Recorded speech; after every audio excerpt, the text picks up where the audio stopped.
Olá pessoal, sou Danilo Oliveira. Nós vamos falar agora sobre a religiosidade, né? Eu vou explicar para vocês algumas vertentes na sociologia que falam sobre a religiosidade. É o seguinte, né? Aqui eu vou me pautar principalmente nos três maiores sociólogos, né? Nos três mais reconhecidos, para falar sobre esse tema. Então o primeiro deles é o Emile Durkheim, né? Que foi responsável pela instituição da sociologia no meio acadêmico, ou seja, no meio universitário. Então ele tem um raciocínio sobre a religião. Só é o seguinte, né? Aqui um resumo sobre o raciocínio dele a respeito da religião. Né? Então aqui está dizendo o quê?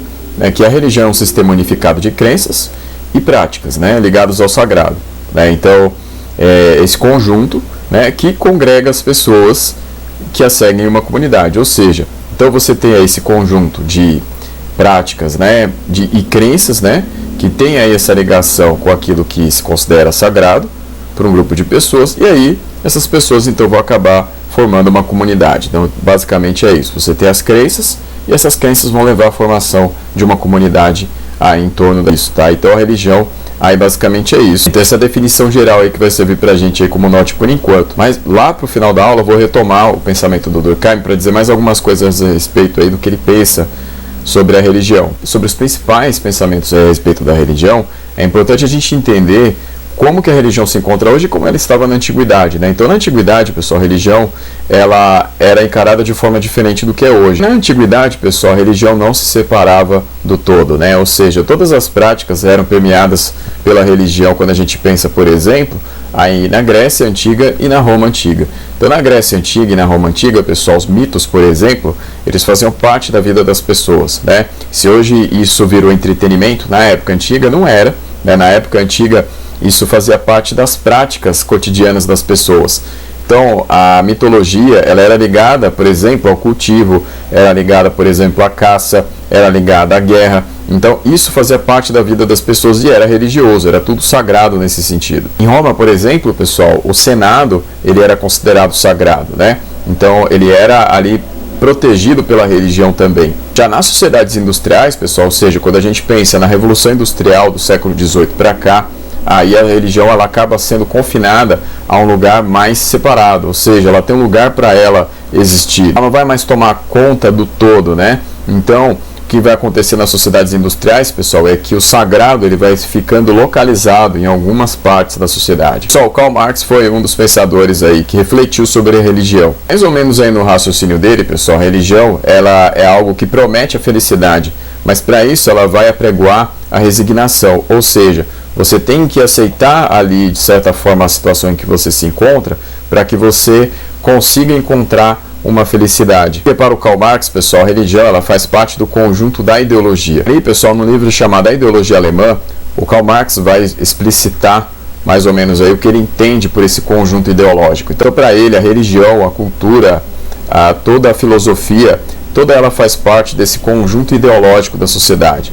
Porque ele enxerga ali as relações materiais, né, as relações entre as classes sociais, principalmente aí na questão do trabalho, né, da relação aí da exploração, por exemplo. E, pessoal, numa outra esfera vai acontecer é que existe todo esse conjunto aí de ideias na sociedade, né?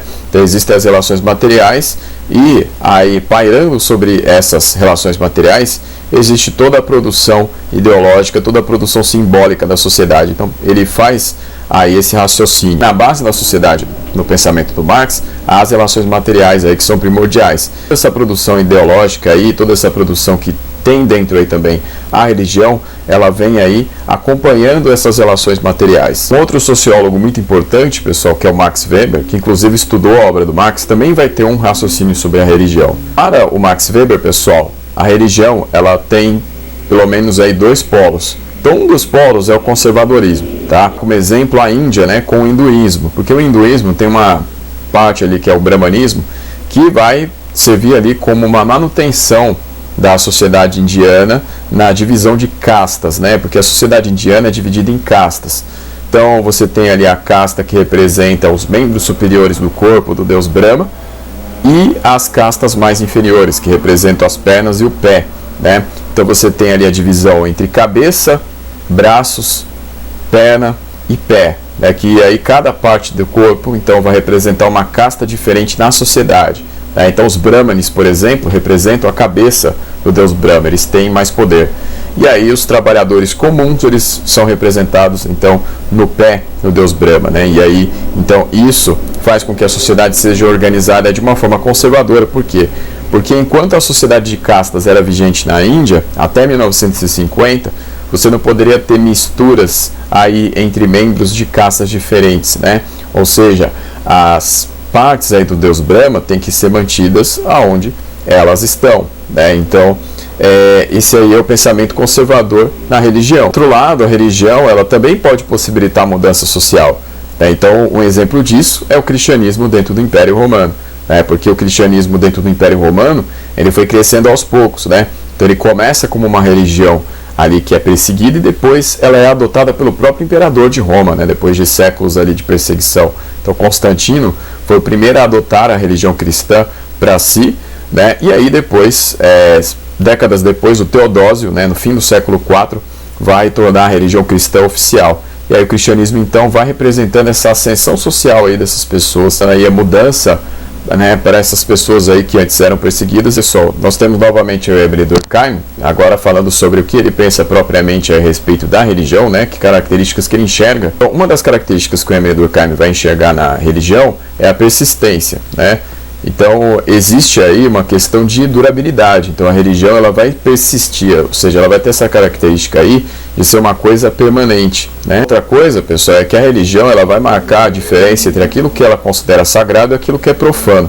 Então, basicamente, aquilo que a igreja não inclui como práticas ali no seu cerimonial, né, no seu segmento, ela vai definir como profano, ou seja, não faz parte ali do sagrado. Então, essa é uma característica da religião, né? Fazer essa separação entre aquilo que ela considera sagrado e aquilo que ela considera não sagrado, ou seja, profano. A religião aí vai gerar também vínculos sociais, né? Através do seu cerimonial e ritual, né? Então a cerimônia e o ritual vão proporcionar isso. As pessoas que participarem aí, que congregarem dessa cerimônia e desse ritual vão estabelecer laços sociais. Lembrando que no pensamento do Durkheim, a ideia de coesão social é muito forte, né? Ele pensa muito sobre isso. Então, essa ideia de vínculos sociais vai ser importante aí quando se pensa na religião. Pessoal, nessa congregação toda, o que vai também ser característico é a questão da efervescência coletiva, ou seja, é um estado ali que vai se atingir nesse convívio aí, nesse cerimonial, que só vai ser possível ali mesmo naquele convívio,